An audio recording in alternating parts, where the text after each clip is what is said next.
Assalamualaikum warahmatullahi wabarakatuh. Pertama-tama saya akan mengucapkan puji syukur atas kehadirat Allah Subhanahu wa taala yang telah melimpahkan rahmat kepada kita semua. Terutama kita berterima kasih kepada Ibu dosen, Ibu Fembria Ros Handayani, Eskom SMI. Kami di sini akan mempresentasikan proyek presentasi statistika, pengertian statistika dan simbol sigma dan penyajian data.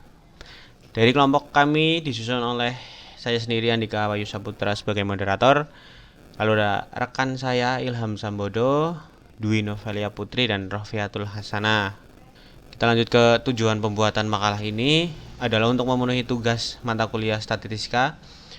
Namun sering dalam proses pembuatan makalah ini, penulis menyadari bahwa betapa pentingnya mengetahui pengertian statistika, permasalah yang ada di statistika, dan ciri khas statistika. Fungsi dan peran statistika dalam kehidupan sehari-hari, terutama dalam bidang pendidikan, pengaplikasikan statistika dalam kehidupan sehari-hari. Manfaatnya, setelah kita mempelajari materi yang ada di makalah ini, diharapkan dapat memahami pengertian statistika, pengertian populasi dan sampel, menyebutkan macam-macam data, menyajikan data dalam bentuk tabel, menyajikan data dalam bentuk diagram.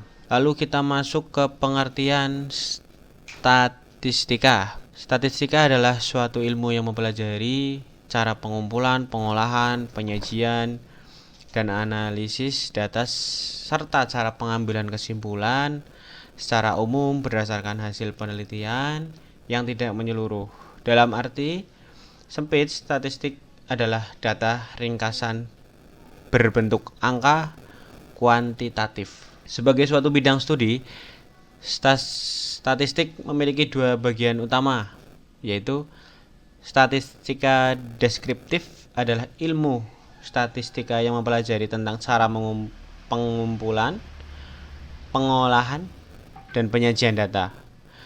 Untuk yang kedua, statistika interferensi atau statistika induktif adalah ilmu statistika yang mempelajari tentang cara pengambilan kesimpulan secara menyeluruh berdasarkan data sebagian sampel dari populasi tersebut. Kita lanjutkan untuk kegunaan statistika dalam bidang ekonomi, yaitu bidang produksi, bidang akuntansi, dan bidang pemasaran. Pengertian tentang statistik membantu untuk yang pertama, kita bisa menjelaskan hubungan antar variabel, membuat keputusan secara lebih baik, mengatasi perubahan-perubahan. Yang keempat, membuat rencana dan ramalan. Dan yang kelima, masih banyak manfaat lainnya yang bisa kita gunakan untuk kehidupan sehari-hari. Tahap-tahap dalam statistik: mengidentifikasikan persoalan. Yang kedua, pengumpulan fakta-fakta yang ada. Yang ketiga, mengumpulkan data asli yang baru. Yang keempat, klasifikasi data. Yang kelima, penyajian data. Dan yang keenam, analisa data. Lalu selanjutnya kita masuk ke sigma. Sigma dalam bahasa sederhananya dapat dikatakan sebagai jumlah. Notasi sigma adalah simbol untuk menjumlahkan sejumlah bilangan tertentu yang mengikuti suatu pola dan aturan tertentu. Materi notasi sigma masih mempunyai hubungan dengan materi barisan dan deret, baik aritmatika atau geometri. Untuk rumusnya, bentuk umum notasi sigmanya itu ada tertera, dan sifat-sifat notasi sigmanya sudah dijelaskan di slide PowerPoint ya. Bisa dilihat dengan baik, bisa dipelajari juga. Contoh-contoh sigma konstantanya juga. Kita lanjut ke populasi dan sampel dan data. Populasi adalah seluruh elemen yang akan diteliti. Sampel adalah elemen yang merupakan bagian dari populasi. Dan data adalah fakta-fakta yang dapat dipercaya kebenarannya. Untuk slide selanjutnya, saya akan berikan kesempatan untuk Saudara Dwi Novelia Putri. Saya persilahkan. Baik, terima kasih Mas Andika. Selanjutnya saya akan melanjutkan kajian teori berikutnya. Pertama, jenis-jenis pengambilan sampel yaitu 1. Random sederhana atau simple random sampling adalah pengembalian sampel secara acak sehingga setiap anggota populasi mempunyai kesempatan yang sama untuk menjadi sampel, misalnya dengan cara undian. 2. Random berstrata atau stratified random sampling adalah pengembalian sampel yang populasinya dibagi menjadi beberapa bagian atau stratum. Anggota-anggotanya dari stratum dipilih secara random, kemudian dijumlahkan. Jumlah ini menentukan anggota sampel. 3. Sistematis atau systematic sampling adalah pengembalian sampel berdasarkan urutan tertentu dari populasi yang telah disusun secara teratur dan diberi nomor urut. 4. Luas atau sampel kelompok atau cluster sampling adalah pengembalian sampel tidak langsung memilih anggota populasi untuk dijadikan sampel tetapi memilih kelompok terlebih dahulu. Pembagian data dapat dibedakan menurut sifatnya. 1. Data kualitatif adalah data yang disajikan bukan dalam bentuk angka, misalnya agama, jenis kelamin, daerah, suku bangsa, pangkat pegawai, jabatan pegawai, dan sebagainya. 2. Data kuantitatif adalah data yang disajikan dalam bentuk angka. Data ini terbagi menjadi data kontinu adalah data yang satunya bisa dalam pecahan. Data diskret adalah data yang satunya selalu bulat dalam bilangan asli, tidak berbentuk pecahan. B. Waktunya. Data silang atau cross-section adalah data yang dikumpulkan pada suatu waktu tertentu yang bisa menggambarkan keadaan atau kegiatan pada waktu tersebut. 2. Data berkala atau time series adalah data yang dikumpulkan dari waktu ke waktu, misalnya data angka kematian dan data kelahiran dari tahun ke tahun di Indonesia yang cenderung membesar atau mengecil. C. Cara memperolehnya. Data primer adalah data yang didapatkan langsung dari responden, contoh data pegawai negeri sipil di PKN, data registrasi mahasiswa di suatu universitas, dan sebagainya. Data sekunder adalah data yang mengambil dari data primer yang telah diolah untuk tujuan lain. D. Sumbernya. Data internal adalah data yang menggambarkan dari keadaan di dalam suatu organisasi. Data eksternal adalah data yang dibutuhkan dari luar untuk kebutuhan suatu organisasi tersebut. Syarat data yang baik adalah benar atau objektif, mewakili atau wajar atau representatif, dipercaya, artinya kesalahan bakunya kecil, tepat waktu atau up to date, relevan atau data yang dapat dikumpulkan ada hubungan dengan permasalahannya.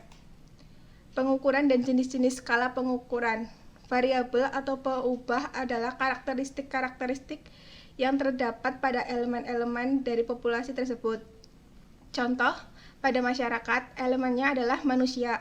Karakteristiknya misalnya penghasilan, umur, pendidikan, jenis kelamin, dan status perkawinan yang merupakan variabel-variabel dalam penelitian. Variabel terbagi atas beberapa jenis. 1. Variabel kualitatif atau kategori, contoh tingkat pendidikan, jenis kelamin, dan sebagainya. 2. Variabel kuantitatif atau numerik, contoh penghasilan, umur, jumlah keluarga, dan sebagainya. Selanjutnya, pembahasan kajian teori akan dibacakan oleh Mbak Rofiat. Terima kasih kepada Mbak Dwi Novelia Putri. Untuk analis data penelitian diperlukan macam-macam ukuran skala, yaitu A. Skala normal atau skala klasifikasi adalah skala yang paling sederhana di mana angka yang diberikan kepada objek sebagai label saja dan tidak menunjukkan tingkatan apa-apa. B. Skala ordinal adalah skala yang diberikan kepada objek sebagai label dan menunjukkan tingkat, contoh tingkat pendidikan.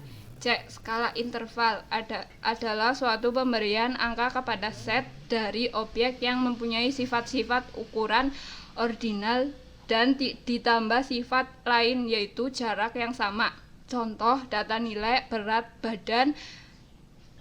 D. Skala rasio adalah skala pemberian angka pada set objek yang mempunyai sifat-sifat ukuran ordinal, mempunyai jarak yang sama, dan ditambah satu sifat yaitu nilai, contoh suhu badan. P. Penyajian data. Penyajian data merupakan cara yang digunakan untuk meringkas, menata, mengatur, atau mengorganisir data sehingga data mudah untuk dimengerti oleh pihak yang berkepentingan dengan data tersebut. Ada dua cara untuk menyajikan data, yaitu dengan tabel dan grafik. Penyajian data dengan menggunakan grafik merupakan penyajian data yang lebih komunikatif karena dalam waktu yang singkat seorang akan dapat dengan mudah memperoleh gambaran dan kesimpulan dalam satu keadaan. Penyajian data dengan tabel satu arah. Tabel satu arah adalah tabel yang hanya berdiri dari satu karakteristik atau kategori. Misalnya, jumlah penjualan menurut jenis barang, jumlah pengangguran menurut daerah, jumlah modal asing menurut sektor ekonomi. Contoh tabel satu arah. Penjualan mebel toko mana suka. Data penjualan barang toko. Jenis barang, lemari jumlah 243, meja kantor 300, rak buku 211, tanaman 477, kursi 150, jumlah menjadi 1381. Tabel pengangguran di wilayah Jabotabek. Daerah Jakarta jumlah 500, Bogor 400, Tangerang 300, Bekasi 200, jumlahnya menjadi 1400. Tabel dua arah yaitu tabel yang terdiri dari dua karakteristik atau dua kategori. Misalnya, jumlah penjualan menurut jenis barang dan daerah penjualan. Jumlah penanaman modal asing menurut sektor ekonomi dan lokasi investasi. Jumlah impor menurut jenis barang dan negara. Terima kasih. Setelah ini akan dibacakan oleh rekan saya, Ilham Sambodo. Terima kasih atas waktunya Mbak Rofiatul Hasanah. Saya akan melanjutkan presentasinya. Untuk contoh tabel dua arah bisa dilihat di sini tabel tentang jurusan yang diambil. Selanjutnya tabel tentang data mahasiswa di Universitas Gadjah Mungkur untuk tabel dua arah. Kemudian yang tabel tiga arah menunjukkan tiga karakteristik atau kategori data. Misalnya yang pertama jumlah inventasi menurut jenis usaha, negara asal, dan lokasi inventasi. Yang kedua jumlah produk menurut jam kerja, shift, jenis mesin, dan kualitas barang. Untuk contoh tabel tiga arah bisa dilihat pada gambar berikut ini, yang tabel tentang data karyawan PT Sabarjadi. Yang kedua, tabel tentang umur karyawan Puskesmas Lumbir, IT, dan dokter.